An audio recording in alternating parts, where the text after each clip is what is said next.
Live from Citizen TV, this is the Monday Report with Trevor Ombija. Yes, that's absolutely right. Thank you so much for tuning in to the Monday Report. You know what's going on right now? The IEBC selection panel has started interviewing 11 individuals seeking to take the seat of IEBC chairperson after the late Wafula Chebukati.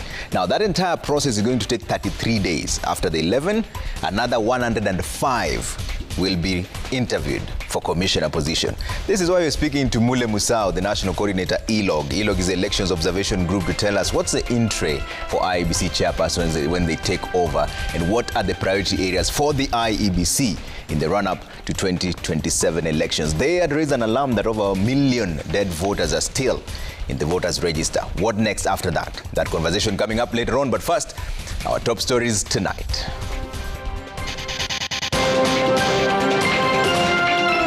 Nilistukia tu risasi inapigwa, sikuelewa juu. Pia mimi nilistuka nikaanza kulala kwa boss fulani kwa hapa mlango. Deadly encounter. State House police officer shoots civilian 7 times at close range, killing him instantly in Kawangware. Ukiona hiyo video tulipiwa. Watu walikuwa wananipiga, sijui nani ananipiga. Nikaanguka chini. Mzee ukanang'ang'ana. Culture gone astray. Outrage as woman assaulted and mistreated at ex-husband's burial in Nyamira. Who is the next chair of IEBC? 11 candidates face off as panel interviews begin. Tunaona tu ma-pick-up, malori, tunakaa tu, we moja mbili upati, utakaa hapo wiki moja hata ukosi. Long queues at NCPB depots. Hundreds of farmers scramble for fertilizer as planting season nears end.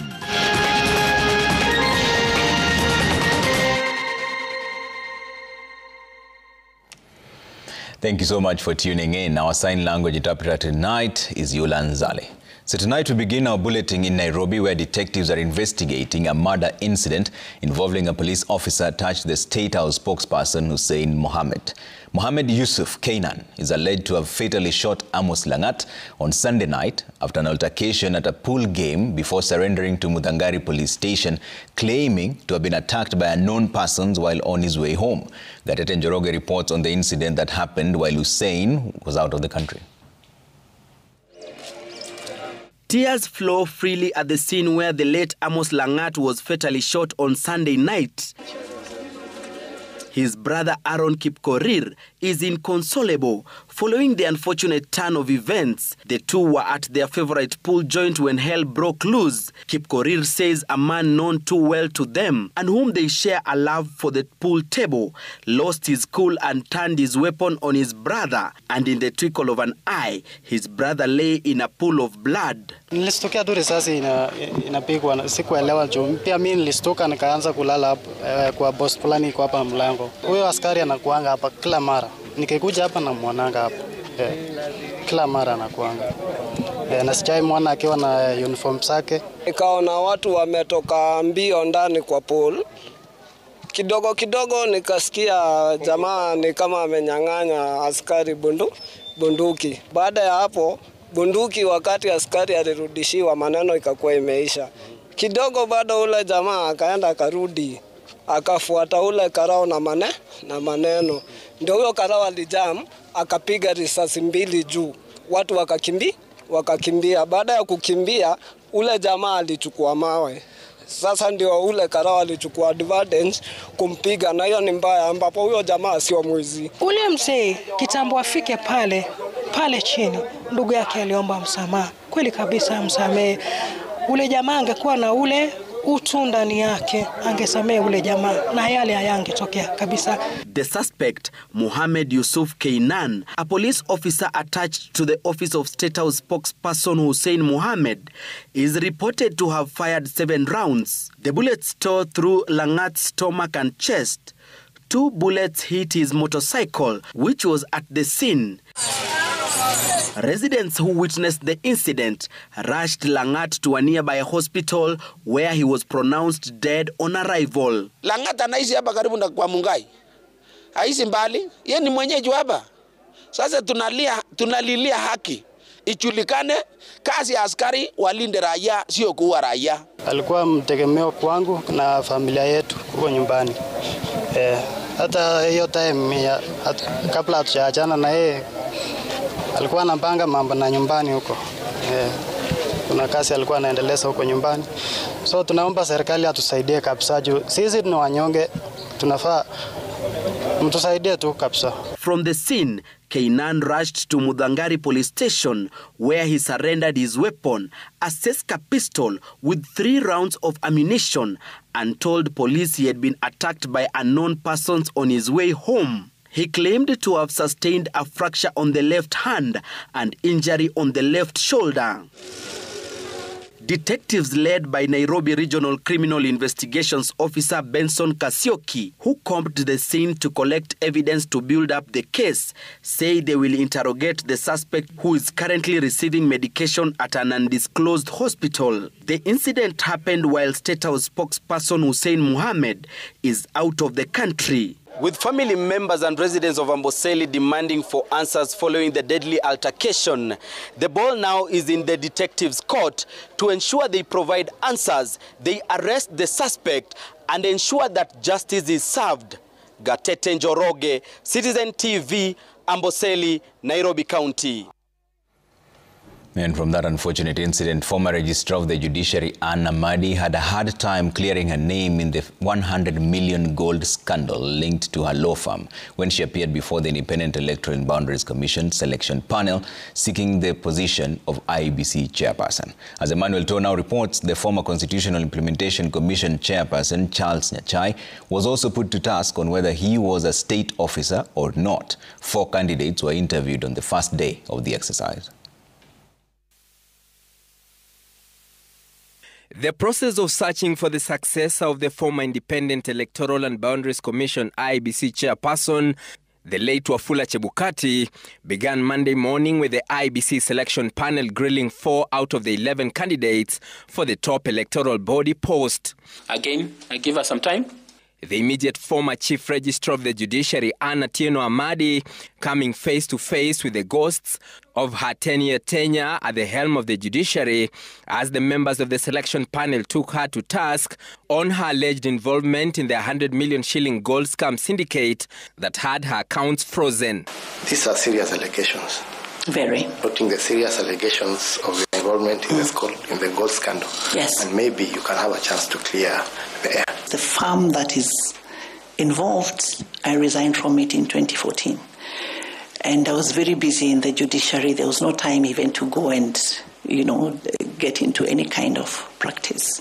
In the case which hit the headlines in 2023 and late last year, before Amadi's exit, Demetrius Bradshaw, a British national and a director of the Bruton Gold Trading LLC, sued the Amadi and Associates Advocates law firm linked to Amadi for allegedly defrauding him in a gold trade deal. It was an attempt to shake me, an attempt to mudsling my reputation because I've upheld my integrity. I do not have skills in gold trade, and I had nothing to do with it. This as the former chairperson of the Constitution Implementation Commission, Charles Nyachai, was also at pains to respond to a petition from a member of the public on his current position at the Kenya School of Government. You may not have seen this memorandum, but we have received it this afternoon saying that you are a state officer. Are you a state officer? I chair the council of the Kenya School of Government. I'm not sure that that certainly makes me a public officer. I'm not sure it makes me a state officer. The former judge of the East African Court of Justice also explaining why he had to leave his post in Arusha. Every month I am earning $2,000 for doing nothing.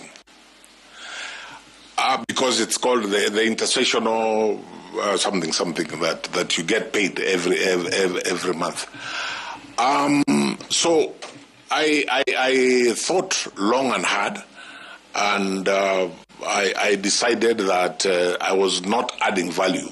I am currently a chief magistrate based in Naivasha Law Courts. Others who appeared before the selection panel include Naivasha Chief Magistrate Abdul Kadir Lorot Ramadan, who says he will resign from his position should he clinch the chairperson post, and Edward Katamangeiwa, a person living with disability, who is also gunning for the post.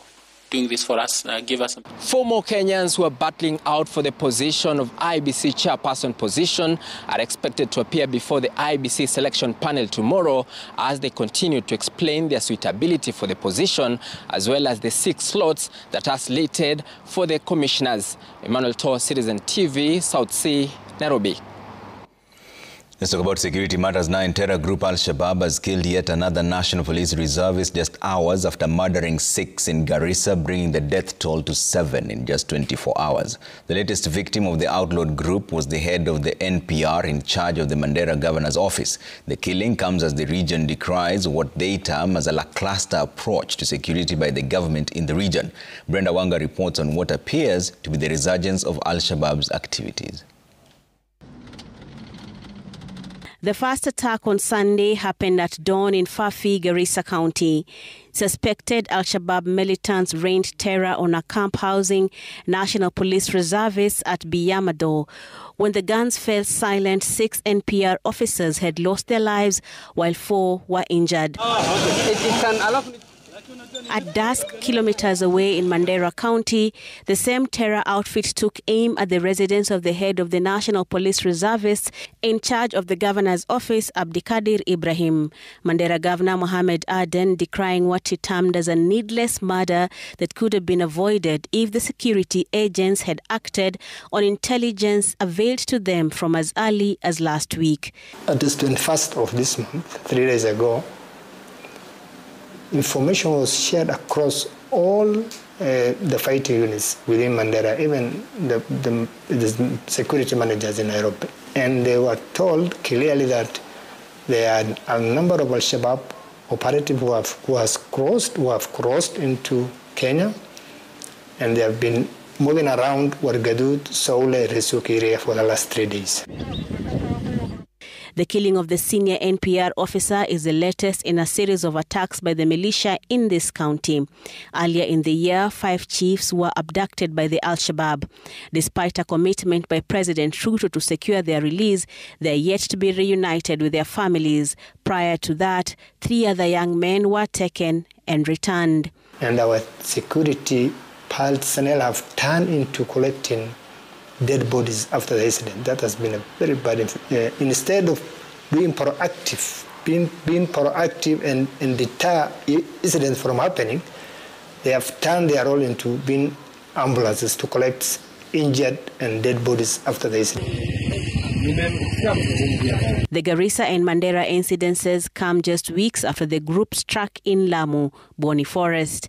A police signal indicated that on the 15th of this month, about 150 Al-Shabaab operatives raided Mangai village as locals were preparing for evening prayers.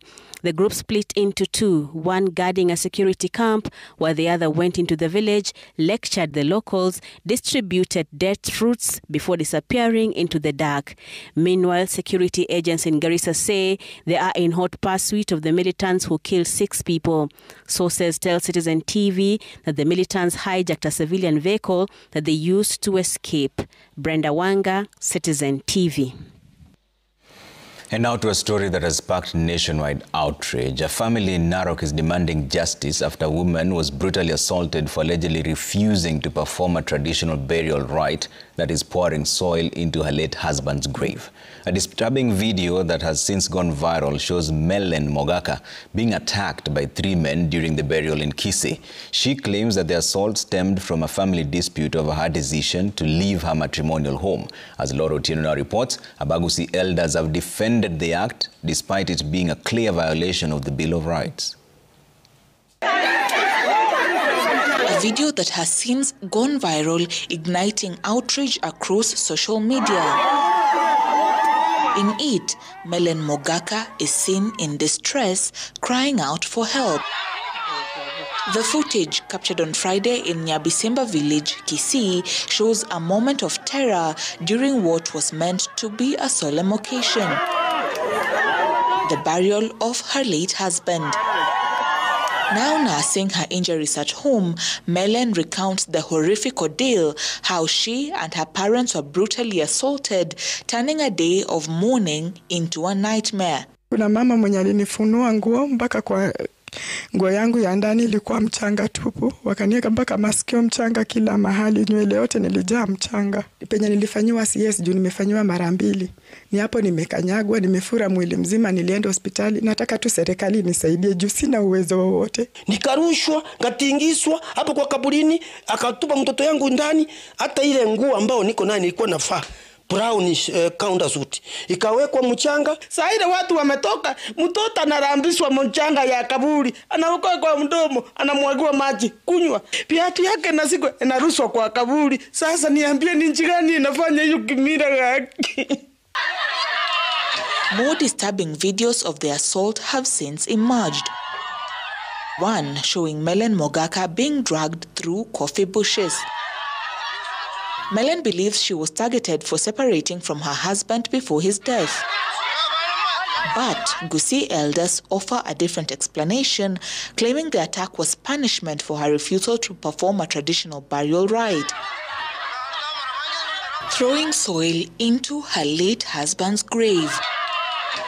A brutal act now fueling debate on culture, justice, and women's rights. Hatuwezi sema that this is about human rights, this is about what? No, this is about culture and traditions za watu. Na watu wanaheshimu mila zao. According to Section 250 of the Penal Code, any person who unlawfully assaults another is guilty of misdemeanor and is liable for imprisonment. Various legal instruments, including CEDAW, have also outlawed the assault on women based on cultural biases. DCI boss Amin Mohammed has confirmed the arrest of 3 suspects in connection with the brutal assault on Melen Mogaka. They have been identified as Lamek Osoro, Robert Sarudi, and Bismarck Sarudi, and will be arraigned to face charges regarding the assault. Laura Otieno, Citizen TV. No, such an unfortunate incident there. We certainly hope that the security system will work and ensure that justice is served for her. Let's talk about something else here. And ahead of next week's tour of Mount Kenya, President William Ruto on Monday held a crucial consultative meeting with leaders from the region. Now, the meeting was attended by Deputy President Professor Kithure Kindiki, governors from Mount Kenya region, several cabinet secretaries, and principal secretaries as well. Sources in the meeting said that the leaders took stock of a number of stalled projects in Mount Kenya region and appealed to the president to expedite their revival.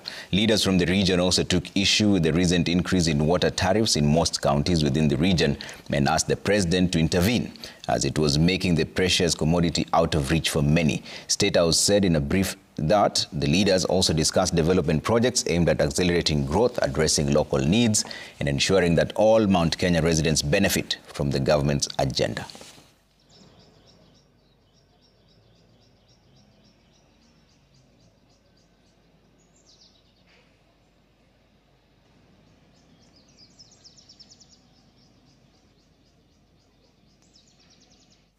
Meanwhile, hundreds of farmers formed long queues outside National Cereals and Produce Board, that's NCPB depots, in most parts of the country to secure the scarce subsidized fertilizer. Now, farmers camped outside the depot in Kitale, Kericho, and in Nakuru as well, with many unable to secure the commodity, and with those lucky to secure the commodity only being sold a quarter of what they hope to get. These are the scenes outside the National Cereals and Produce Board offices. Hundreds of farmers braving the weather as they seek to secure subsidized fertilizer. Farmers in panic mode as they make frantic efforts to secure the commodity before the end of the planting season. The consignment imported by the government not sufficient to meet the demand by farmers. At most depots, farmers could only access a portion of what they hoped to secure after traveling long distances in pursuit of the much-needed farm input in the counties of Kericho, Nakuru and Trans Nzoia. Many farmers continued to experience delays or missed to secure the product. Nilikuja hapa saa 12 asubuhi. Nimekuja ili niweze kupata mbolea. Lakini tuko na changamoto kwa sababu line inaenda polepole na hii ndio wakati mzuri wa kupanda. In Nakuru County, farmers received fertilizer in small portions, with the NCPB stating that the rationing was meant to ensure that more people would get the fertilizer. Niko na shamba eka 20, lakini niko nimeagiza gunia 25, lakini mimi nimepata 10. Pengine waniambia pengine wenezi tukikuja tutapata ingine. Usually on every single day we look at the stocks that are there, and also we look at the farmers that have come to our premises to be able to access the fertilizer. So sometimes we have to rationalize the quantities that we serve. Although some farmers remain hopeful about receiving the fertilizer, many are worried the delay in planting will affect their yields. Naumia sana. So naomba hii serikali kama wanaweza next time mtu wa mabolea 1-2 wamsaidie tu. Tukisimama hivi tunaona tu pick-up, malori, tunakaa tu wewe 1-2 upati, utakaa hapo wiki moja hata ukose. Tulitumiwa message kwamba uko na foja ya kuchukua mbolea. Na hapa tunawekwa laini. So mimi nataka niulize tu hii foja ilikuwa ni ya kasi gani? Speaking in Kitale while assessing the fertilizer situation, Principal Secretary in the Ministry of Agriculture, Paul Rono, said the government has ordered additional 1 million bags and urged farmers to be patient. So chusi tumepata ya kwamba wakulima wamekuwa wengi kuliko vilivyo tulipokuwa tumepanga kama Wizara wa Kilimo. So tumepanga tena na tumehakikisha kwamba tumeongeza fertilizer milioni 1 paketi. At the same time, the PS cautioned individuals destroying sugarcane plantations in Western Kenya, saying they will be arrested and prosecuted for sabotage. Jovri Kiblangat Koech. Lilian Muli, Citizen TV. Jovri Kiblangat Koech. Now, a major funding gap in Kenya's health sector is threatening to reverse gains in the fight against tuberculosis. The withdrawal of USAID support has left a 31 billion shillings deficit, putting TB treatment and screening services at risk. And as Mary Mwoki now reports, as Kenya joins the rest of the world this year in marking the World TB Day, stakeholders fear that without urgent intervention, Kenya's progress in combating TB could be undone. Kenya's fight against tuberculosis faces a significant challenge. The Ministry of Health has confirmed a budget deficit of 31 billion shillings following the withdrawal of USAID funding, a gap that threatens to affect TB treatment and screening services across the country. Health experts warn that the financial shortfall may jeopardize Kenya's efforts to end TB by 2030. The World Health Organization says that while TB is preventable and curable, millions still fall ill due to inadequate healthcare access and funding. The burden of TB was immense, with over 10.6 million individuals falling ill, leading to 1.2 million deaths worldwide. Stakeholders have called on the government to move swiftly in addressing the funding crisis, emphasizing the need for increased domestic investment and public-private partnerships to sustain TB programs. But I want to believe those changes are for good, because they're causing us to step back and ask ourselves, what do we have that we can commit, that we can invest, and that we can use to deliver? We are decreasing our funding, most of USAID. Nairobi County is among the most affected counties in the Republic of Kenya. We are losing close to 1 billion in funding directly to the county government. The Ministry of Health has assured the public that it is exploring innovative ways to fill the financial gap, including public-private partnerships. However, concerns remain high, with data showing that men are disproportionately affected, making up 6 out of every 10 new TB infections. TB is still a public health problem. Then look at that and look at the number of people who are actually sick at any one given time and who need care and treatment. Then we have a disease burden that we must address. For now, the country looks to the government to find urgent solutions to ensure TB patients continue receiving life-saving treatment. Mary Mwoki, Citizen TV. Now, more than 30 families from Kisumu and Homa Bay counties spent their nights in the cold after their houses were destroyed by heavy rains and strong winds on Sunday night. In Kisumu, huge acreage of crops and farmlands were destroyed, with electricity poles littering the village after a night of heavy rains. And as Loro Otieno now reports, affected families are calling for humanitarian assistance, with the rains expected to continue pounding the region in the coming weeks. It is a race against time before the skies open up again at Ofunyu, Jerusalem in Kisumu County. While some residents assess the aftermath of the Sunday night downpour, some are overwhelmed with emotion. What began as light showers around 7 p.m. on Sunday turned tragic after heavy winds accompanied the rains.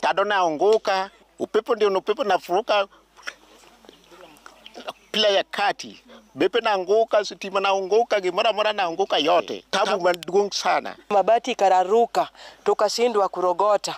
Vitu vyake nilikuwa kwa paa, mattress, godoro zingine zikaenda kabisa zikapotea. Tens of acres of farmland have also been laid to waste, leaving residents with no means to fend for themselves. Hiyo mvua alikuwa mvua kali sana. Lakini hapa kwetu Kano, hata mimi nashangaa. Kama mvua ananyesha, kila kitu anaribu kila kitu. Kama serikali anaweza kutengenezea sisi mtaro, anaweza kuwa kitu mzuri sana. In Homa Bay County, 17 families were also rendered homeless due to the heavy rains. Affected residents were drawn from 3 villages in Rangwe and property of unknown value destroyed. With the weatherman predicting a few more days of heavy rainfall and strong winds, affected residents are now appealing for intervention from the disaster department from both levels of government in order to enable them regain their livelihoods. Loro Otieno, Citizen TV at Ofunyu, Jerusalem, Kisumu. All right, on that note, we're taking a quick break. When we come back, we still have a few more stories to run by you, and then we'll have a conversation with Mule Musa, who is the national coordinator ELOG. ELOG is the Elections Observation Group. They had raised concern of a voter register having more than 1 million dead people, but also the IBC selection panel has started a 33-day marathon of vetting, of interviewing, first 11 of the IBC chairperson position, and another 105 for commissioner's position. We'll come back in just a bit. Stay with Monday Report.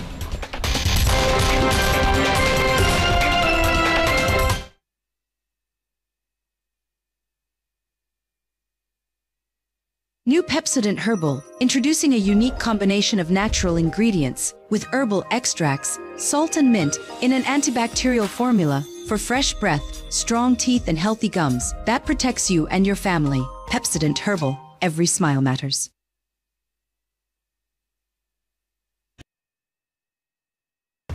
AMG Realtors presents Nanyuki Horizon. This fully fenced prime property is just 25 minutes from Nanyuki town and directly opposite the stunning All Pejeta Conservancy. Currently, we have an early bird offer at just Kenya shillings 299,000. All transfer costs are covered, meaning no hidden fees, and we have a 60-day title delivery with a money-back guarantee. For more information, SMS Nanyuki to 40299. And remember, be the smart investor. My flavor fruity, my flavor slaps. Mirinda, flavor so good it slaps. Enjoy the flavorlicious, refreshing taste of Mirinda Green Apple. Mirinda, flavor so good it slaps.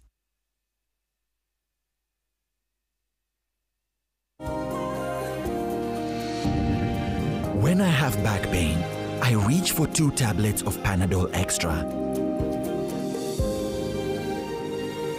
It's boosted by caffeine for fast relief of strong pain, like headache, toothache, and muscle pain.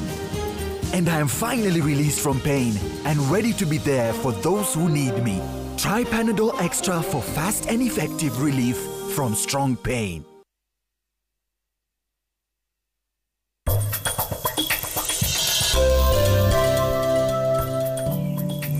Dario's kiss was the best thing that ever happened to me in my entire life. It's quite a shame that it will have to remain stored in your memories. Yes, I'm aware of that. Mkulima, kausha ni kiuagugu cha kuangamiza aina zote za nyasi na kwekwe zenye majani mapana. Pata kausha katika Agrovet iliyo karibu nawe popote nchini. Imarisha ardhi yako kwa kutumia kausha.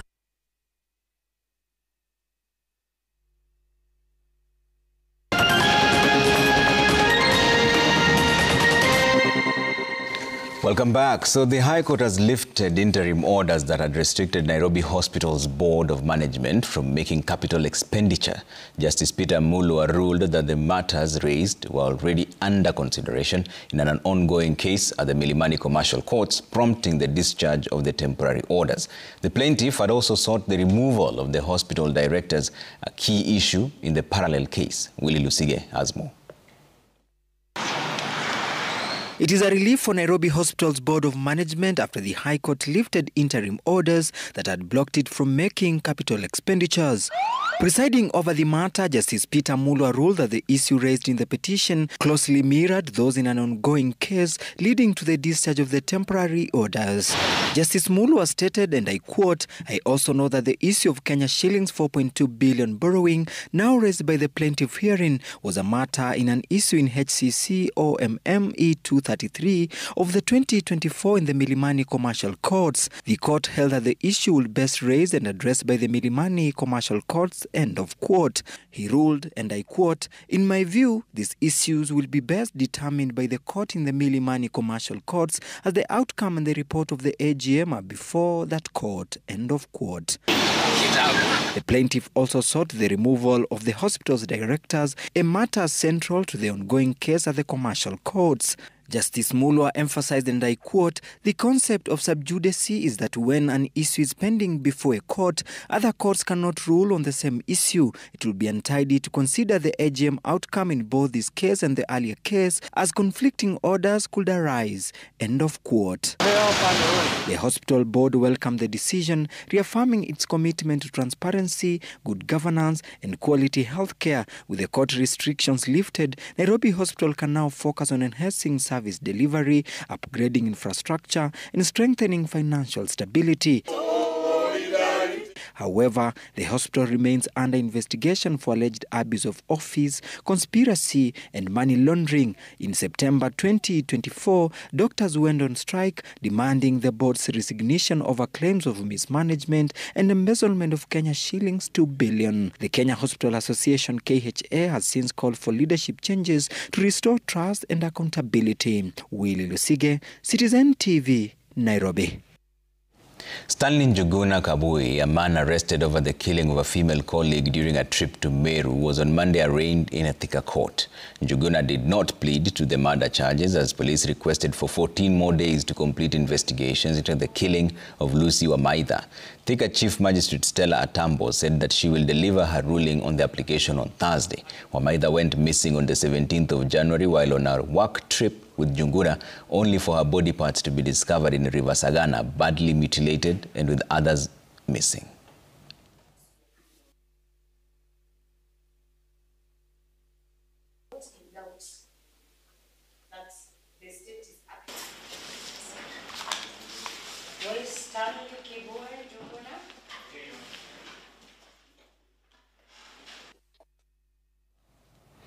Now, 4 days after the National Transport and Safety Authority, that's NTSA, revoked Super Metro Sacco's operating license, the Transport Licensing Appeals Board has temporarily suspended the decision, allowing the Sacco to resume operations, but under strict compliance with traffic laws.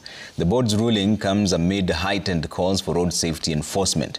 NTSA's Road Safety Education Manager Samuel Musumba urged Super Metro operators to strictly follow traffic rules, emphasizing that authorities will not relent in ensuring commuters' safety. Speaking during a sensitization campaign attended by NTSA officials, police and Super Metro staff, Musumba issued a stern warning against reckless road practices such as passengers hanging on to moving matatus and carrying excess passengers. In response, Super Metro's management, which has announced the resumption of services starting on Tuesday, pledged to enforce discipline among its staff and uphold strict adherence to road safety regulations. Who are not treating our passengers well. Let us respect them. Mtu akikosa hata shilingi 10. Pasipo mabadiliko katika tabia zetu is going to be very impossible. It is going to be impossible. Hata mwapi director amesema hapa kwamba tukitoka hapa na tuachiliwe kwenda barabarani, tusiende kusherehekea tunasema sasa tumeshinda. Hapa si mashindano. It is not about who wins and who loses. It's about can we change for the better. Kabla utoe gari kwa parking, make sure that you have uniform yourself and also for the conductor. Make sure the vehicle is mechanically sound. Na kama gari is not mechanically sound, usitoe hapo kwa parking. Gari iko na mwenyewe, mwambie mwenyewe arekebishe gari. Now, police earlier on today blocked an attempt by a group of youth to hold a rally protesting against unemployment in the country. Central Police Boss Stephen Okal said that the organizers presented their request to converge at the historic grounds late. Led by Arnold Maliba and Kennedy Ondieki, Young Kenyans under Concerned Youth Movement were stopped from accessing Uhuru Park, forcing them to call off the gathering. They said that the rally will be staged on Monday. We will go. We're not getting inside.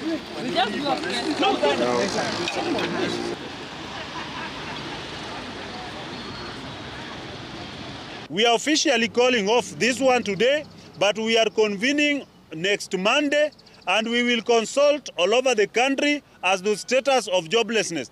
Tutasitisha hii, lakini tutakuwa na makongamano haya kila baada ya kila wiki ili wale wasio na kazi nchi hii waweze kusikizwa. We've got about 6 million Kenyans who really want to work, educated, but they don't have jobs. Yet they are coming up with a budget that is not labor-based. They are coming up with a budget that is not focusing on job creation. We just wanted to discuss, come up with strategies, then come up with at least a petition, then engage them. They have refused. All right, on that note, let's take a quick break here. We'll be back with much more in a short while.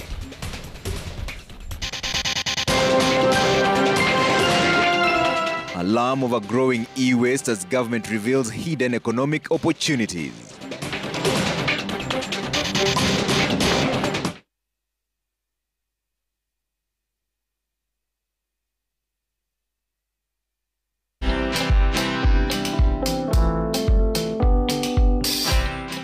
Mabrother, chekini story flani la penjuzi mtani record manze. Lakini bro, kazi itakuwa tu ni kujaza simu na hizi mavida. Ai, kujinice tu kaka. Mwananchi gani huyo anarada medalia pesa? Leta tenje ni kushow vile tutaomoka. Citizen Digital wako na platform fulani kwa site yao inaitwa Wananchi Reporting. Hapa unaweza tuma story yako kwa website yao ama kwa app yao ya Citizen Digital. Na kama hiyo process ni ngumu, unaweza tuma story kwa email yao, WhatsApp number ama uitumie kama SMS. Alafu gani napataje bro? After story yako imepublishiwa, hapo ndo una receive 1000 kwa simu yako. Bro, au umenichanua. Don't just witness the news, be part of breaking it. Download the Citizen Digital app and share your story with Wananchi Reporting today. Citizen Digital. Your future starts this April at Thika Institute of Business Studies. The career of your dreams is just one step away. Explore the world with hospitality and tourism, or make an impact with journalism. Shape the future with IT, business and engineering courses. Unleash creativity with fashion, interior design, hairdressing and beauty. Make a difference with social work, community health, driving courses and many more. Apply now. Tibbs College, the highway to future success. Welcome to Boma Mabati Factory, the 2024 winner in roofing solutions. All our products come with a warranty and are KEBS certified. Be part of our many satisfied customers by visiting us to enjoy great discounts. Boma Mabati Factory, Mabati Poa, near Boma.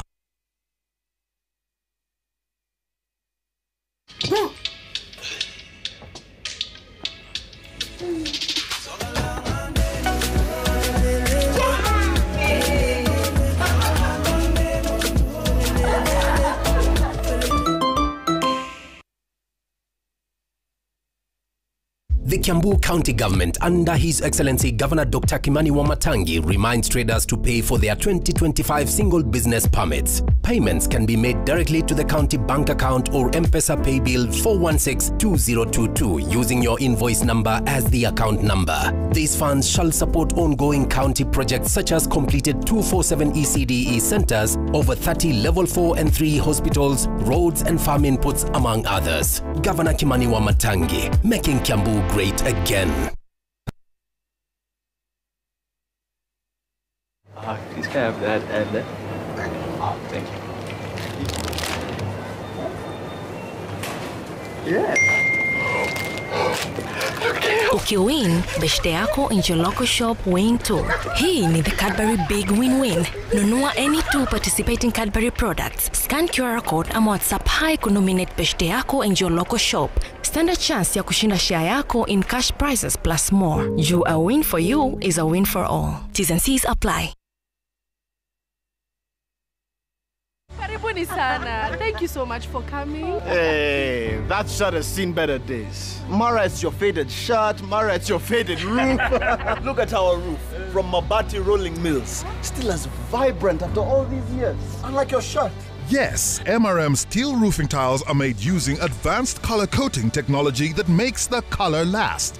The tiles are even wider, so you use less pieces. Which saved us money. So you mean Mabati Rolling Mills saves you money? Yeah! Steal the show with versatile, Oriental and Elegantile steel roofing tiles. Backed by a genuine warranty only from Mabati Rolling Mills. Visit a dealership or call us today at 0788 202020.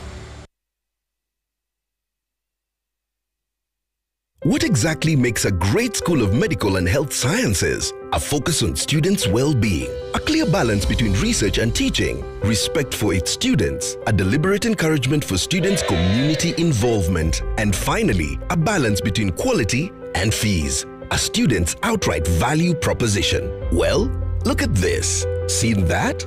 Imperial College of Medical and Health Sciences. March intake ongoing.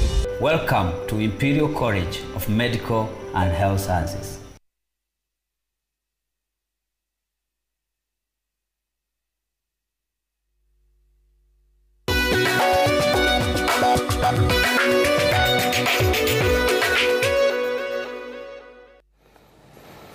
Welcome back. So the surge of the digital economy across the globe has brought with it numerous challenges. Key among them is the fast-growing environmental threat occasioned by electronic waste. This was the focus of the 7th East African Communications Organization Conference on Sustainability E-Waste Management.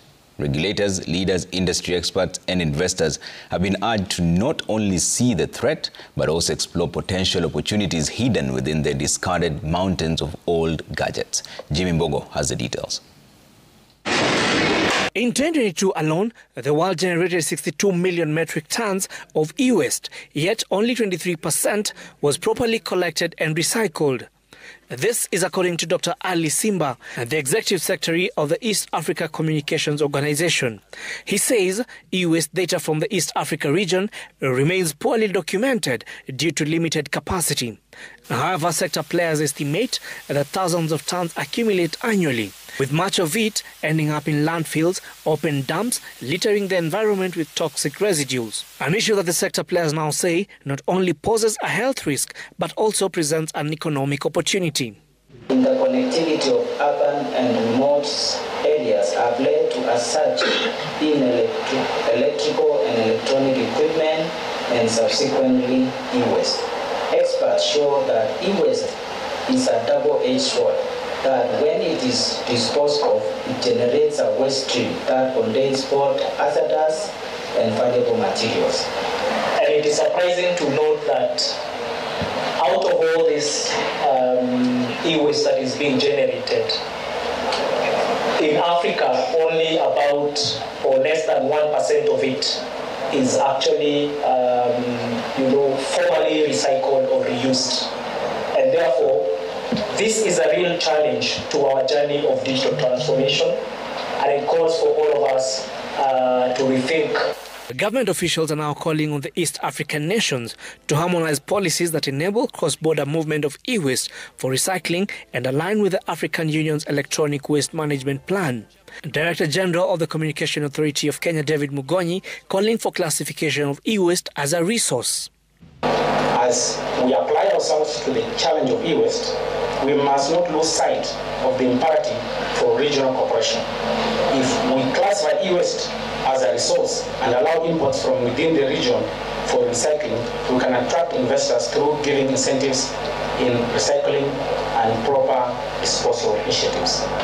I know, for example, for the case of Kenya, we are not allowed to import any e-waste. But I think there's scope for us to look at the policies and the regulations to allow e-waste movement across the countries, so long as it is for purposes of recycling and reuse, so that we can take full advantage.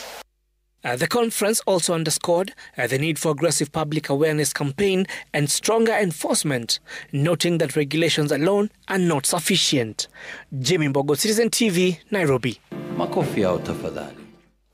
Now, EcoBank Kenya has bolstered its capital base with a 3.5 billion shillings injection, raising its total capital to 8.5 billion as the bank inches towards a 10 billion capital requirement by 2029. Now, this investment will support business expansion, strengthen regional trade, and enhance financial inclusion. With the additional capital injection, EcoBank Kenya is strengthening its capacity to provide greater financing and support to more women entrepreneurs, further driving economic growth and sustainability.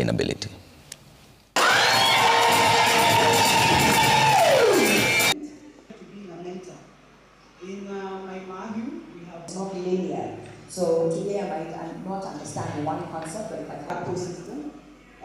So when you do the math, out of every 3 businesses in Kenya, 1 of them is fully owned by women.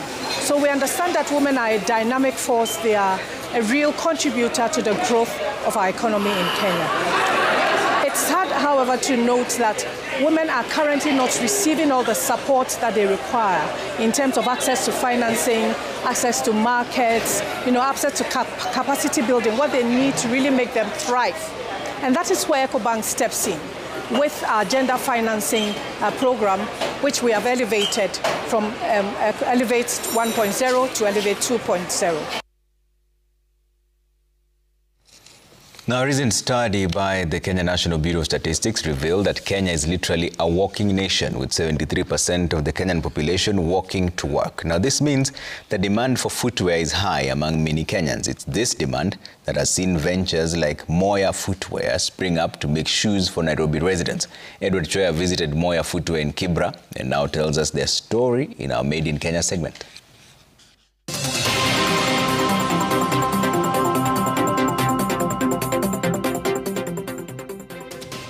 Designing, skiving, and stitching. These shoemakers are racing against time to fulfill an order placed by a client. It is the supervision and the coordination amongst them that has seen their venture gain traction within Kibra and beyond. This is Moya Footwear, the makers of different types of shoes. Moya Footwear started like 15 years down the line. What's inspiring us but being employed, and then sometimes you're being slowed out.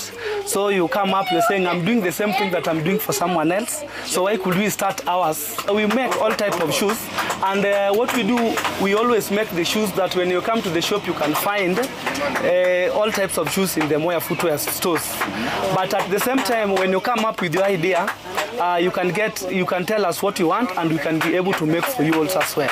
Pito Pio, a seasoned shoemaker for Moya Footwear, has specialized in designing new shoes for their clients. Tunaenda kwa duka tunanunua ngozi, alafu naichora vile unaona nikichora, na katakata, alafu naishona hapo kwa mashini.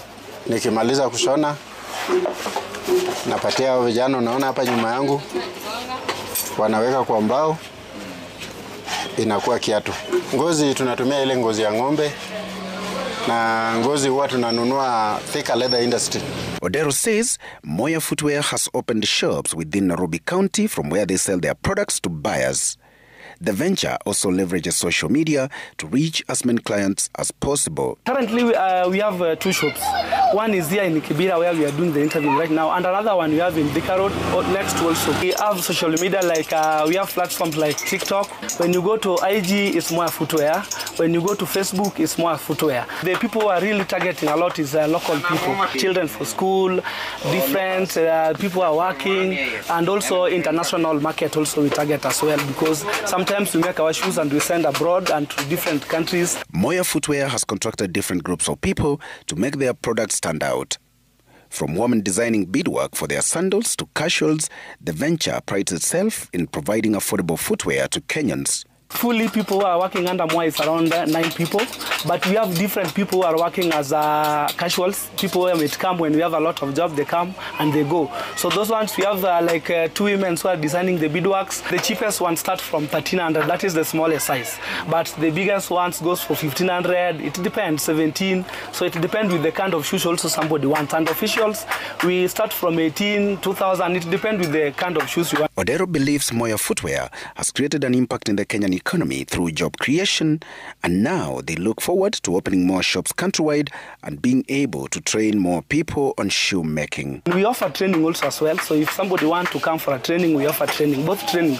Originally, we admire to have a shop in town, as Moya Footwear, where is a big store where you can just walk in and you buy shoes like we are going to different shops, the big one companies. Also, we are looking for partners. So when you can get a partner, which we can partner also as well, it can be much easier because we can improve up to where the butter is right now because the people, everyone starts there. Edward Chwea, Made in Kenya, Citizen TV.